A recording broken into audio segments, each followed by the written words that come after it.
de hoy. Ya procedemos, ya pueden empezar a reportarse en el chat para grabar la asistencia. Entonces hoy vamos a empezar con algo suave, algo previo precisamente para su semana de receso. Son curvas de enfriamiento y calentamiento. ¿Qué quiere decir esto? Simplemente vamos a evaluar los cambios que presenta la materia. ¿Cómo la materia cambia? En función de la temperatura que yo le agregue a la materia. Todos hemos visto el proceso de que tenemos hielo y a medida que se va calentando, ese hielo se va convirtiendo en agua en estado líquido. ¿Listo? Pues ese proceso que tenemos ahí, cuando tenemos el hielo y lo estamos derritiendo, no se conoce como derretimiento, sino que en cualquier sustancia lo vamos a conocer como un proceso de fusión. ¿Listo? Es decir, se está fusionando, pasando de estado sólido a estado líquido. ¿Listo? Después yo tomo esa agua y la sigo calentando, calentando, calentando, y empiezan las moléculas a pasar a estado gaseoso. Cuando empiezan a pasar a estado gaseoso, ese proceso se conoce como vaporización. ¿Listo? También lo podemos conocer como ebullición. Pero ya vamos a ver cuál es la diferencia entre vaporización y ebullición cuando lleguemos a ese apartado. ¿Listo? Finalmente, pues el proceso de vaporización cuando se completa nos lleva al estado gaseoso, que es el último estado que conocemos en la materia. ¿Listo? ¿Cuál es la gran diferencia entre los estados? En el estado sólido yo tengo las partículas todas apiñuscadas o apretadas una sobre otra. ¿Listo? Las tengo muy compactas. Hay una alta compactación.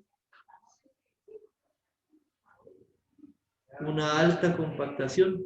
En los líquidos se forman como capas, entonces están agrupadas más vale en capas, y eso permite que si una capa va a la derecha, la otra vaya a la izquierda, y tengamos una compactación intermedia, y eso permite la fluidez del líquido.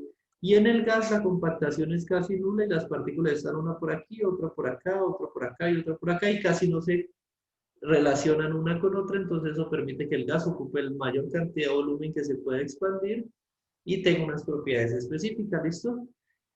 En este sentido, cuando yo hablo de aumento de temperatura, estoy hablando en el sentido de los que se encuentran hacia arriba. ¿Listo? Y hay un proceso, miren, yo sé que aquí lo están viendo y yo sé que se estaban preguntando por él. Hay un proceso en el cual un sólido se salta el estado líquido y pasa directamente al estado gaseoso. Eso comúnmente nosotros no lo vemos en la naturaleza, pues en la vida diaria no lo vemos, pero sí pasa. Por ejemplo, el yodo molecular, el yodo que tenemos, ese es un sólido, pero si usted lo calienta inmediatamente, él nunca va a ser líquido, sino que de una vez se evapora y pasa a estado gaseoso. Cuando ocurren esos procesos se llaman sublimación. Cuando algo se sublima, está pasando de sólido a gaseoso y se está saltando el estado líquido. ¿Listo? Eso por la parte de todo lo que tenemos asociado a aumentar la temperatura. ¿Listo? Pero ahora cuando yo disminuyo la temperatura ocurre el proceso contrario. Cuando la disminuyo, o sea, lo que llamaríamos delta de la variación de temperatura, vamos a pasar de un gas, pasamos por un proceso de condensación donde el gas se empieza a agrupar, esas partículas empiezan a unir y empiezan a condensarse para formar un líquido. ¿Listo? Después el líquido se sigue compactándose por el frío como tal, por la temperatura, por el descenso de la temperatura, y pasa a formar un sólido como tal. ¿Listo? El sólido se obtiene mediante un proceso que es muy bonito que se llama solidificación. Entonces ahí tenemos diferentes procesos de cambio en la materia. Y el último que nos queda es que también aquella sustancia que se sublima puede pasar de gas a sólido inmediatamente. Entonces, ese proceso se llama sublimación regresiva. ¿Listo? Sublimar es pasar de sólido a gas, sublimar regresivamente, pasar de gas a sólido rápidamente. Esos son los cambios que hasta ahorita se establecen para la materia y son los ciclos que tenemos. En ese entorno vamos entonces a ver cada uno de ellos. ¿Cómo funciona cada uno de ellos? El primero dice que los cambios de estado pues simplemente son cambios de fase. ¿listo? Y que coexisten en el equilibrio. Algo que hay que ver aquí es muy importante. Miren lo que dice en esta parte. El punto de fusión de un sólido o punto de congelamiento de un líquido es la temperatura a la cual la fase sólida y líquida coexisten en el equilibrio. Coexisten en el equilibrio. Ahí está la clave. ¿Qué quiere decir eso? Voy a tratar de hacerlo. Listo. En un recipiente tengo una sustancia. En este caso, una sustancia, coloque cualquier sustancia, una sustancia líquida. ¿Listo? La temperatura a la cual empieza la mayoría de estas sustancias, empieza a volver sólido, esas partículas que estoy haciendo ahí serían el sólido. La temperatura a la cual empieza a ocurrir eso, a esa temperatura la voy a llamar punto de fusión. ¿Listo? O punto de congelamiento. Entonces, no quiere decir que antes de esa temperatura no hayan partículas sólidas, ni que después de esa temperatura no hayan partículas líquidas. Lo que quiere decir es que en esa temperatura la mayoría de las moléculas están agregadas en uno o en otro de los estados. Por ejemplo, se dice que la temperatura de congelamiento del agua es igual a 0 grados centígrados. Cuando usted toca el agua a 0 grados centígrados o tiene hielo a 0 grados centígrados, usted va a ver que muchas veces hay muchas capas de hielo, pero que si usted las atraviesa, encuentra agua líquida. Esa agua en estado líquido no indica necesariamente que no se haya alcanzado la temperatura de fusión. Sí se ha alcanzado los 0 grados centígrados, pero entonces eso excipiente que queda de moléculas que no han pasado de estado sólido pueden existir en ese punto, ¿listo? Pero se conoce como punto de fusión. Entonces el punto de fusión por ejemplo, el agua es 0 grados centígrados. Cuando yo coloco el agua a los 0 grados, todas las moléculas que estaban ahí se empiezan a activar para pasar a estado sólido. ¿Listo? Ahí arranca el proceso. Ya lo que pasa es que depende y está variado en función del tiempo. ¿Listo? Posterior a ello, se tiene también que hay algo que se llama punto de ebullición. En el punto de ebullición ocurre lo mismo. Aquí ustedes tienen el agua en estado líquido. No es que antes del punto de ebullición del agua, por lo menos el punto de ebullición del agua todos sabemos que son 100 grados centígrados.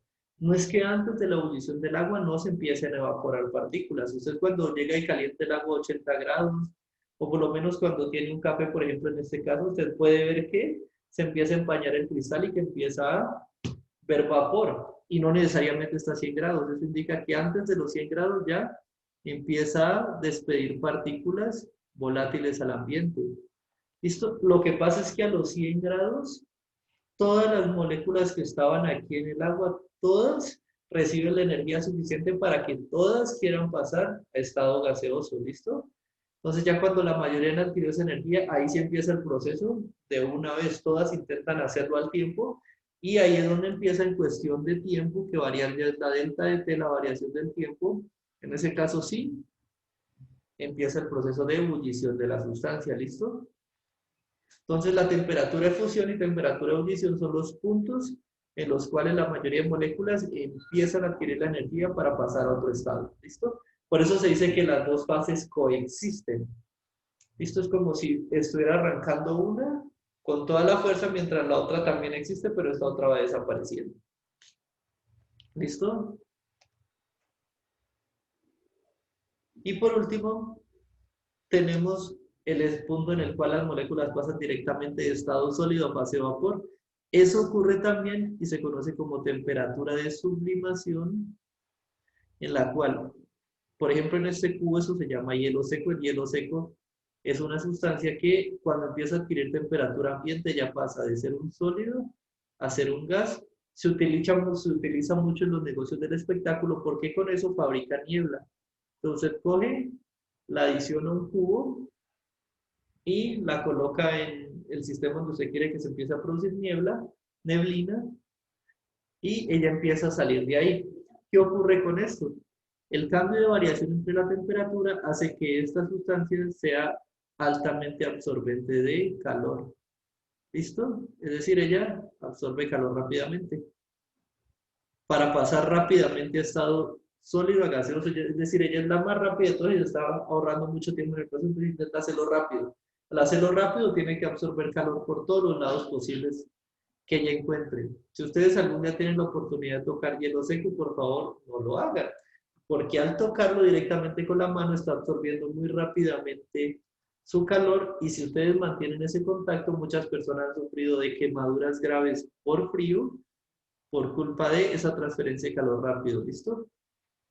Entonces, ya estamos viendo otra cosa. A medida que yo quiero hacer un proceso de cambio de estado más rápido, ¿qué hago? Simplemente varío la energía. Entonces, entre más yo varíe la energía, que eso comúnmente se encuentra vinculado a la variación de la temperatura, entre más rápido yo haga este proceso, es decir, el tiempo sea mucho menor, más rápido va a cambiar de un estado a otro. ¿Listo? Hasta ahorita es relativamente sencillo. Son solo cambios que vamos a analizar ahí, cambios de un estado al otro. Este diagrama de aquí lo van a encontrar muchos en el ICFES y hay una pregunta exactamente en el ICFES que pregunta esto. Esto se conoce como un diagrama de fases o un diagrama trifásico también porque aquí coexisten tres estados de la materia, ¿listo? Entonces, la gráfica, ¿qué te va a proporcionar? Hay un sistema, vamos a dibujarlo acá. Usted puede tener dos formas de llegar a cambiar un estado. Tiene un sistema con partículas gaseosas, ¿listo? Que es el ejemplo tradicional. Hay dos formas por las cuales usted puede hacer que esas partículas se acerquen y pasen a otro estado. ¿A qué estado? Si se acercan un poquito más, ya empezarán a formar capas. Y al formar capas van a pasar de estado gas a estado líquido. ¿Listo? ¿Cuáles son esas dos formas? La primera es empezar a quitarle temperatura. Al quitarle la temperatura, al disminuir la temperatura, usted va a obligar a que se acerquen. Pero hay otra forma. Manteniendo la temperatura, usted puede acá arriba poner un émbolo o poner un sistema que las empiece a aplastar y en ese caso usted lo que está haciendo es aumentando la presión. Aumentando, compactándolas, hasta que en algún punto usted sin necesidad de la temperatura va a tener que ese émbolo las aplasta tanto que ellas pasan a alinearse en capas, a formar el estado líquido también. Entonces hay dos formas para variar un estado. Temperatura, que es entregarle o quitarle energía, y presión, que es entregarle o quitarle trabajo. ¿Listo? Entonces, con esas interacciones ya vamos acá. Esas dos son las que priman y las que nos permiten cambiar. Entonces, por eso tenemos, en este eje tenemos dos formas. En el eje Y tendremos, en el eje X tendremos la temperatura y en el eje Y tendremos la presión. ¿Qué me va a decir eso entonces? Me va a decir a una presión, cualquier presión que yo quiera, y a una temperatura, cualquier temperatura que yo quiera, ¿cuál va a ser la fase en la cual voy a encontrar mi sistema? Por ejemplo, supongamos que yo tengo aquí 5 grados centígrados y acá una atmósfera. Yo voy a unir estos puntos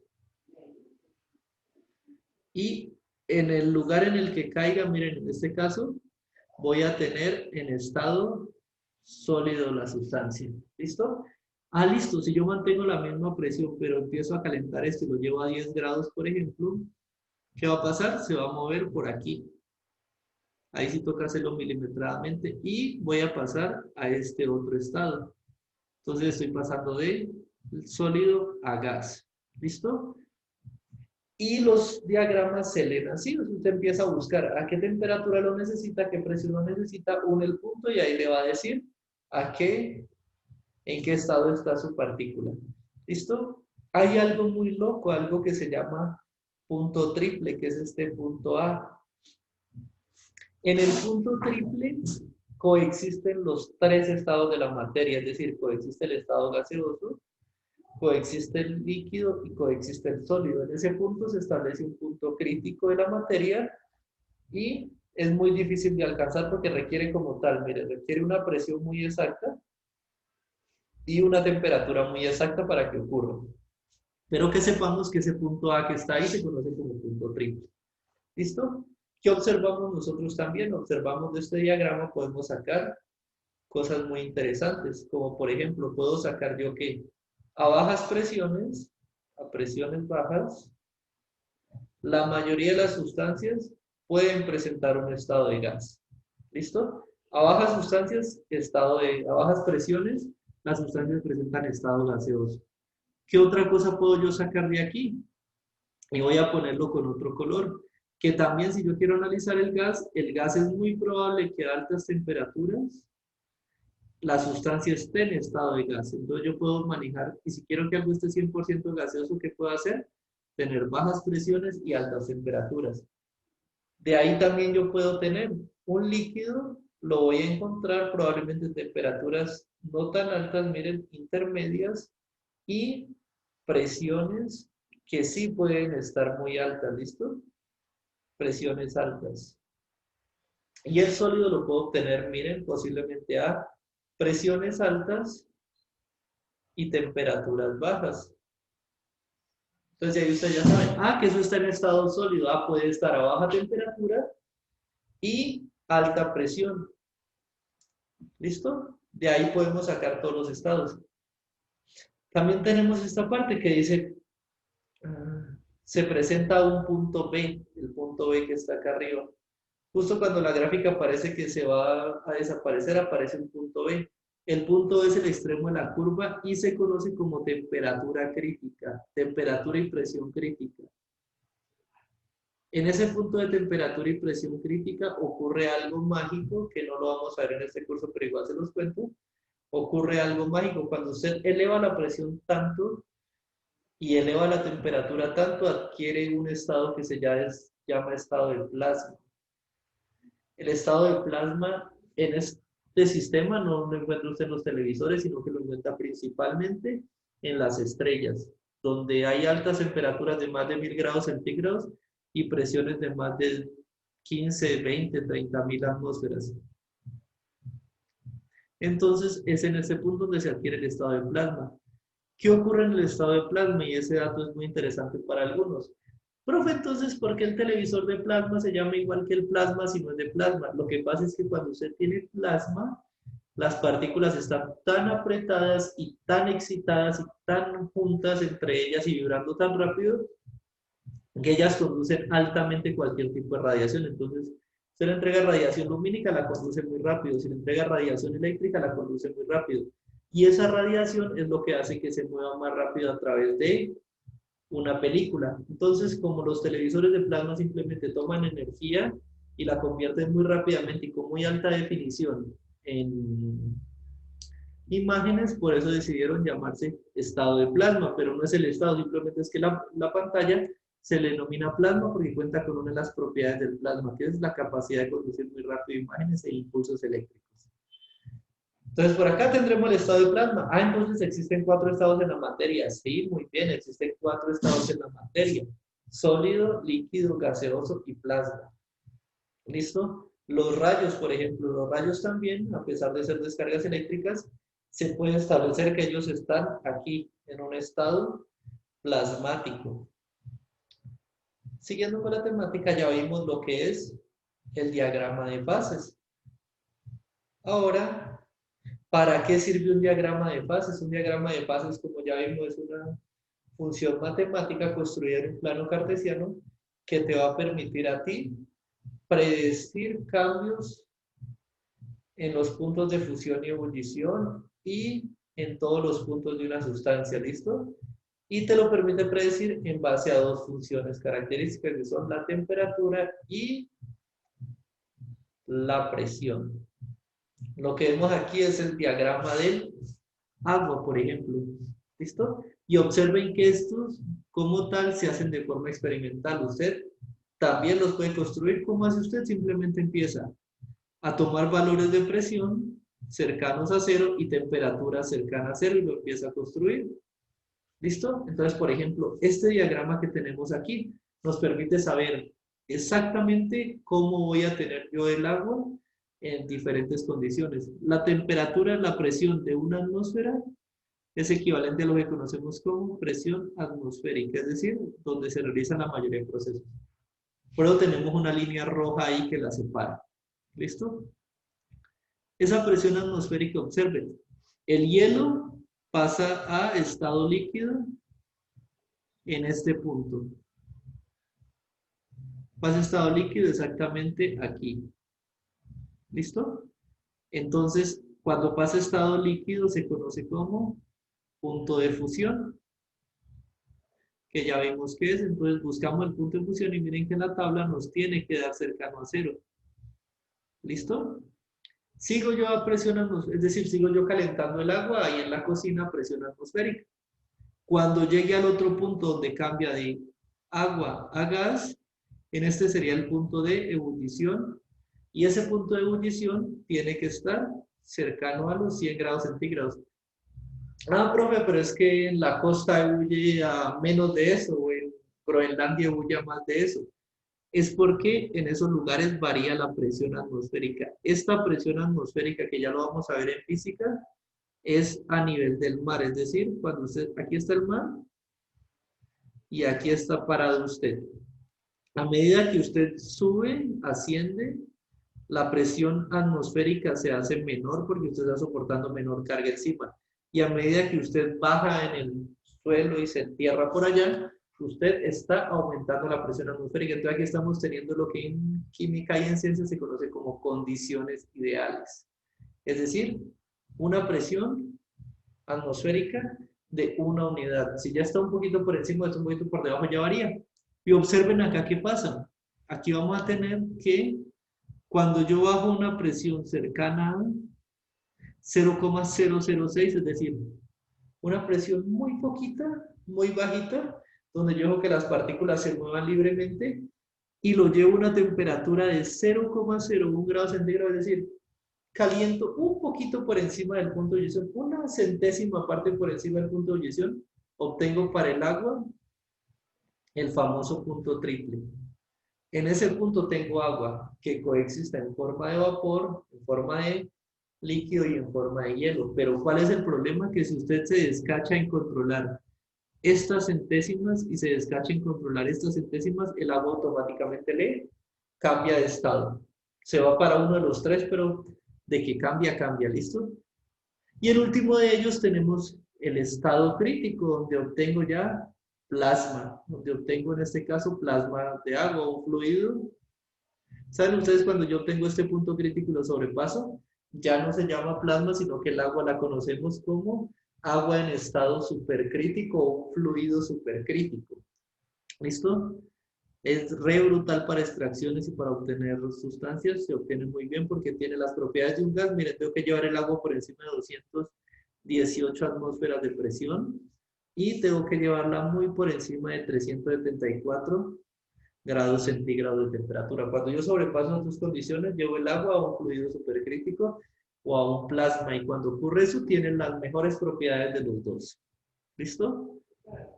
Entonces, eso me permite obtener la curva. Yo simplemente la veo y ya de ella puedo obtener punto de fusión, punto de ebullición, punto de estado triple, punto de crítico, punto donde obtengo plasma, de forma muy sencilla y muy fácil, y puedo predecir en qué estado se va a encontrar cada uno de ellos en un punto específico en función de la temperatura y de la presión. ¿Listo?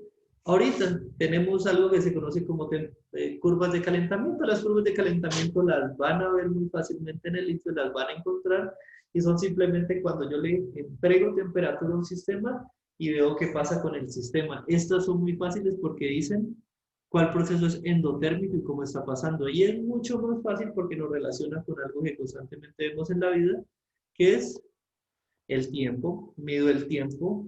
Entonces observen aquí la gráfica que estamos viendo. En esta gráfica ya no tengo acá temperatura, sino que la tengo como la variable dependiente. Y como variable independiente tengo el tiempo. Veo cómo evoluciona esto. Entonces yo le empiezo a entregar. Listo. Permítame el chat. Le empiezo a entregar energía. Le empiezo a entregar también Y noten esto, entre más pasa el tiempo y usted más calienta algo, pues es porque más energía le está entregando. O sea que este eje también puede ser tomado en cuenta como la energía. Yo empiezo entonces a calentar la sustancia, pasa el tiempo y empieza a subir la temperatura. Ella se sigue manteniendo en estado sólido. O sea, cuando veamos estas líneas, cuando veamos que la línea se mantiene perpendicular o que se mantiene inclinada así, estoy recibiendo temperatura apenas, estoy dándole energía a ese sólido para que empiece a pasar. ¿Listo? El punto de, el punto de fusión es el punto en el cual las moléculas, la mayoría absorben energía para pasar a estado líquido. Es decir, en este punto yo le he entregado el suficiente dinero a cada molécula para que ella compre su tiquete para pasar a estado líquido. Entonces, ahí, como tal, el gráfico de calentamiento se convierte en una línea. ¿Por qué? Porque esas moleculitas que yo tengo aquí, a las cuales yo les entregué el dinero, están haciendo la transacción para volverse estado líquido. Y apenas adquieren ese tiempo suficiente, en el tiempo suficiente adquieren toda esa energía, pasan a estado líquido. Y en este punto, en el punto C, es donde yo voy a tener ya el cambio de todas las moléculas de estado sólido a estado líquido. Y empieza nuevamente, le sigo entregando energía. Y el agua se empieza a calentar, calentar, calentar, calentar, pero sin dejar de ser agua. Hasta que llega al punto D. En el punto D, la primera molécula de agua dice yo me voy de acá y está en estado líquido, que es este de acá abajo. Decir, la primera de ellas dice yo me voy y empieza a pasar a estado gaseoso. El resto empiezan a activarse energéticamente, a decir yo también quiero pasar a estado gaseoso. Y aquí todas empiezan a activarse, por eso hay una pausa donde la energía no aumenta. Toda la energía está siendo dispersada por las moléculas para pasar a estado gaseoso. Es decir, toda la temperatura que yo le sigo metiendo se mantiene constante porque ellas están recibiendo esa energía para, ahorrando para pasar a estado gaseoso. Entonces se vuelve a ver otra línea y pasa a estado gaseoso. Cuando ya todas pasan a estado gaseoso, llego al punto E donde ya tengo el gas y el gas sigue creciendo, creciendo, creciendo. Y en el caso del gas, sí, yo le puedo aplicar mucha temperatura sin necesidad de variarle la presión, que va a seguir en estado gaseoso. ¿Listo? Entonces, el resumen que toca ver aquí es muy fácil. Siempre que ustedes vean una línea inclinada, les está indicando que es un estado. Aquí es 100% sólido, aquí es gas líquido 100% y aquí es gas 100%. Pero cuando vean una línea constante o paralela al eje X, en ese punto están teniendo un cambio de fase. ¿Listo? Están teniendo la fusión o están teniendo la ebullición o vaporización del mismo. ¿Listo? Entonces, ya lo último que nos quedaría sería, después de ver la curva de calentamiento, eso muy probablemente la preguntan en el ICFES, ya tenemos que a medida que el tiempo transcurre, la temperatura del sistema va generando puntos críticos que se conocen como temperatura de condensación y temperatura de cristalización. Si los buscamos en la gráfica, se experimenta cuando cualquier sustancia cede calor alrededor del sistema y la gráfica se representa con la temperatura versus el tiempo, ¿listo? Entonces aquí ya estoy obteniendo, son puntos críticos de condensación, lo estoy obteniendo aquí y acá, y estos se conocen como temperaturas de ebullición, temperatura de fusión, pero B se conoce como el punto crítico, punto de cristalización, donde empieza a aparecer el primer cristal, y acá punto de ebullición, donde empieza a aparecer la primera burbuja, o la primera, perdón, la primera molécula en estado gaseoso. Estos son los puntos críticos. Y ya tendríamos que podemos analizar este tipo, donde ya vemos estados, vemos procesos de condensación, por ejemplo, aquí vemos el líquido y solidificación. ¿Qué pasa con esa gráfica? Es al contrario, en la anterior calentado, en esta yo voy bajando la temperatura.